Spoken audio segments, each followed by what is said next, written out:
Breaking news, this guy might actually be playable now. Hey up troops, it's A Littleton here again with another video. Now, we've had a patch notes today. We've had some patch notes today about an upcoming patch. Let's have a look at it. This one, Year 7, Season 4.2, Designer's Notes. So, just having a quick look at like the win deltas. What I always find mad, we're not going to spend much time on this really. Iona's way high. We always, like, everyone knew that she was going to be up there. Really, really useful operator with frag grenades, great gun, great utility. Of course, they're going to be up there. Now, Sledge is now a 1 speed, 3 armor, still getting picked in nearly 40% of the rounds, which is interesting. I find operators like this a bit mad. Like, Buck is really good. Jackal is really good. So Jackal's picked in, that's like sort of 22%. Let's just call it 25% for easy math.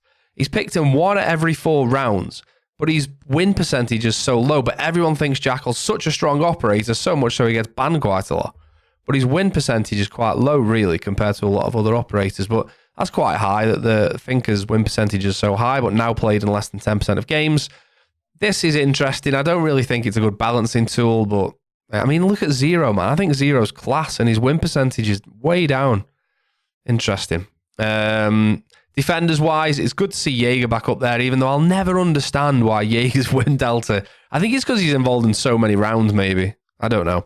Soulless looks like the bang on the money there, like bang on the level 0% win delta.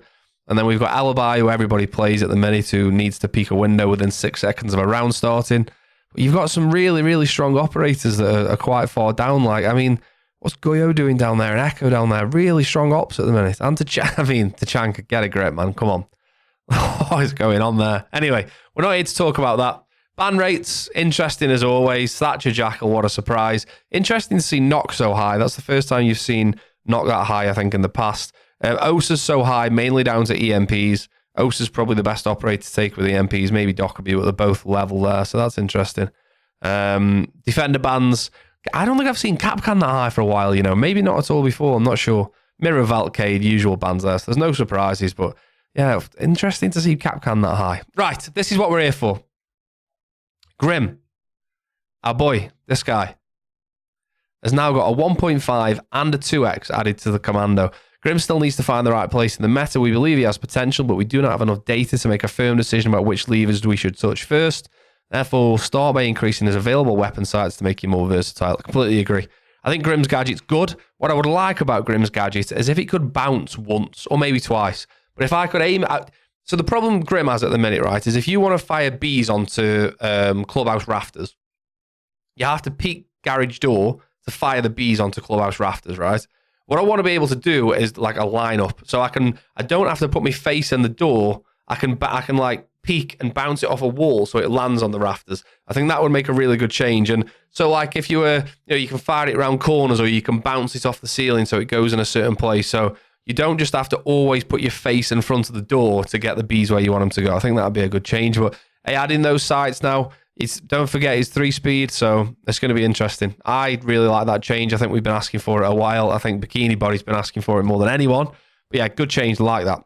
Now, this is going to upset some people, but Twitch increased drones from 2 from 1. Remove vertical grip from F2. We gave Twitch 1 regular drone when we released the attacker repick because we were concerned about the amount of intel she could gather. The extra drone didn't change the way Twitch was played, and most of her presence was driven by the power of the F2. Additionally, with her being the only attacker with a single drone, an exception makes the game harder to learn for newcomers. So technically now Twitch gets 4 drones, 1 in the prep phase, 1 in the action phase, and 2 because of a gadget as a shock drone. That's a lot of intel. Zero gets 4 cameras, plus 2 drones.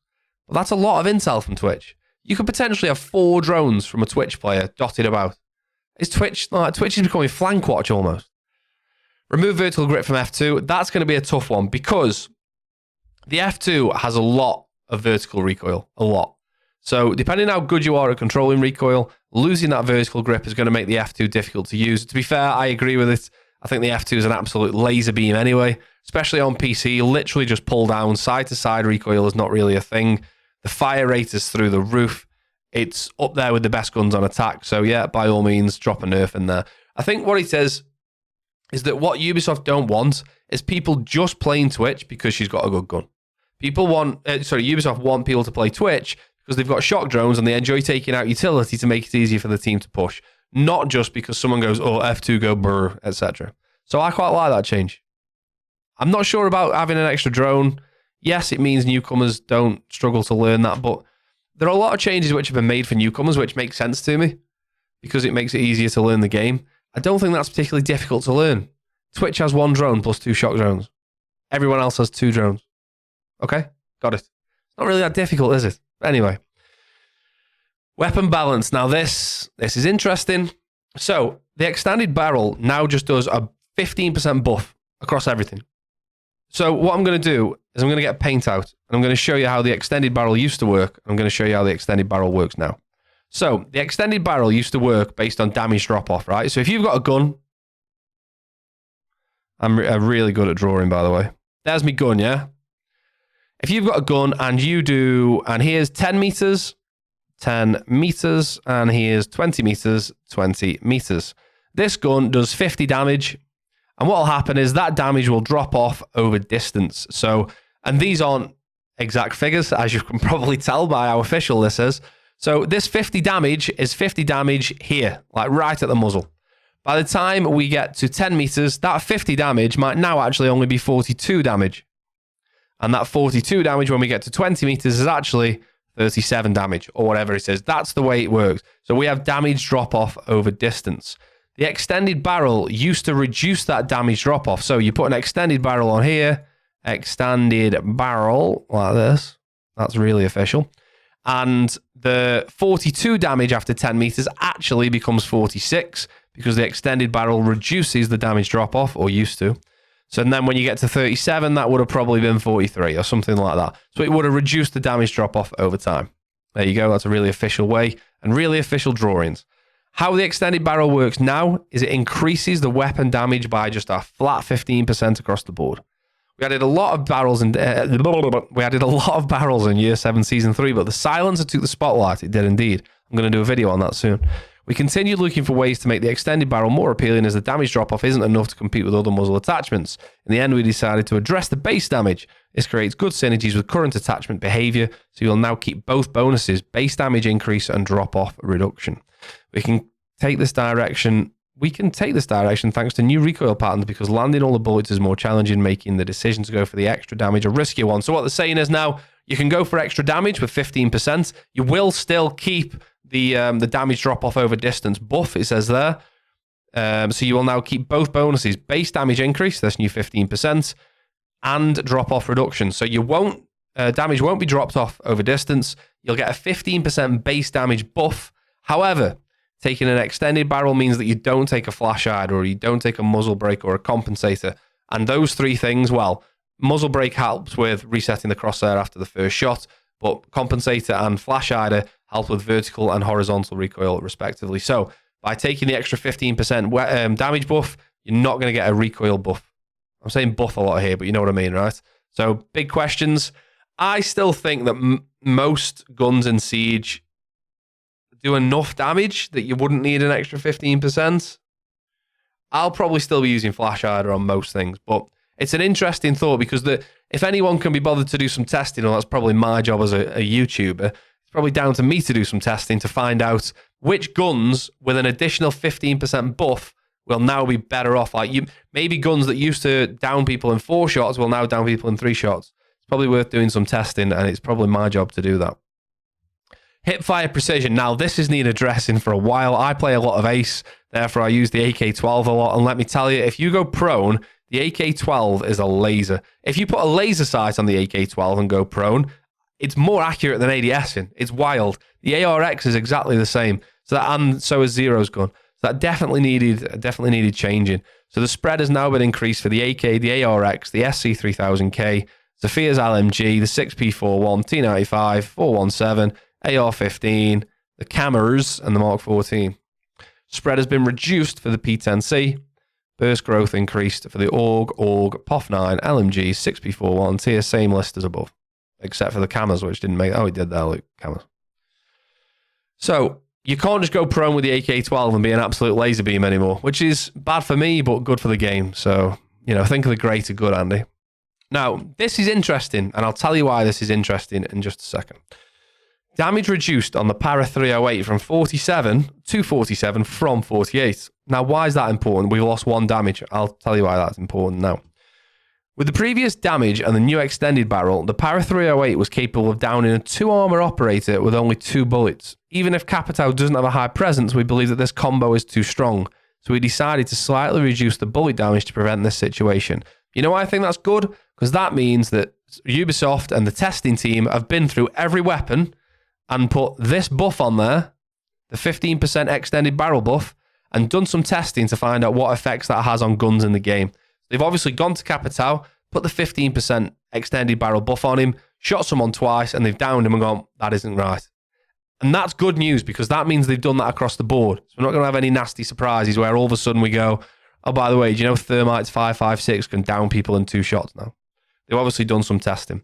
So to reduce that damage by 1 now means that Capitao would take 3 bullets to down someone who's a 2 armor. But that's good news, not necessarily because the guns lost damage, but it means that Ubisoft have thought about it and done some testing. So that's good news.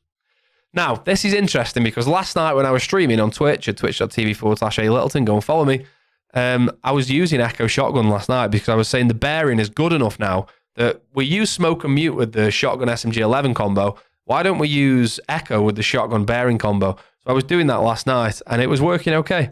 However, it's going to work even better now because the Supernova has had a damage increase to 55 from 48. So we want to encourage the Supernova and Bearing 9 combo more on Echo so that players enjoy upsetting the site. Enjoy upsetting up the site? What? Anyway, I was doing that last night. I'm ahead of the curve. But yeah, that's interesting. I like it. I look forward to using the Echo Bearing combo. Not so much on a banner, really. I'm not a big shotgun on attack fan. I only really use shotguns on defense to set the site up. This is interesting because I play a lot of Frost. Frost is losing damage from 36 to 36 from 45. That's a lot. That's a lot of damage there. The C1 has the highest KD on defense by far to compensate for the addition of the 1.5, which they added not so long ago, last season, I think. Yeah, year 7, season 3. And to avoid removing it again, we decided to reduce the damage. You can still one-shot players trapped in your welcome mats, and the zoom sight should help you make the headshot. Yeah, I don't disagree with that. The C1 with the 1.5 is a joke. So, yeah, I'm all for that. I'm glad they've reduced the damage rather than taking the sight away again, because there has to be some 1.5s on defense, right? AR-15 and M4 on Maverick. The damage has been increased to 67 from 62. The AR-15 is his DMR. And then on the M4, they've added 2x sights. Not much to talk about there. Maverick's weapon has always underperformed in comparison to other attackers. I actually disagree because I think Maverick's M4 is one of the best weapons in the game. There's very little recoil. Damage is good enough. You get a 1.5 sight. You now get a 2x if you want it. I think it's a decent change. You don't see much Maverick anymore because he doesn't have grenades any longer, but he is still the best operator because he's no counter. He's the best operator for opening a reinforced wall. There's no counter to Maverick. You can't stop it. It's just you've got to have someone who can be bothered to Maverick a wall and someone who knows how to Maverick a wall. But if you've got that in your team, I'm telling you, look after them Maverick players, man. I'll be monitored closely as there are a few counters for each. Are they just like, I need to read this before I say things because I didn't know that I said that there. Aggressive peaking mid-breach. So in terms of utilities, already very strong. Should he become extremely popular, it could make actively defending a reinforced wall feel pointless for defenders. I agree. So, yeah, I mean, I don't think you see that much Maverick anymore unless you're in like the upper echelons of Elo. So, Thorn's UZK 50GI, I had no idea it was called that. Damage reduced, I think that's good. There's no recoil on that gun whatsoever. It's an absolutely outrageously good gun. I'm all for it being nerfed a little bit. We take it down to 36. Thorn's utility is actually really good, and I think people have forgotten how good she is. You don't see her that much anymore.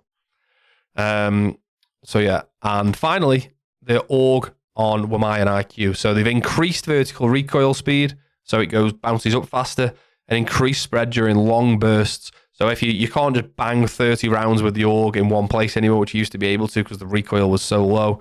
It's now got an additional horizontal bounce, and it goes to the left once you've fired. I think it's sprayed then once you've sprayed a lot of bullets.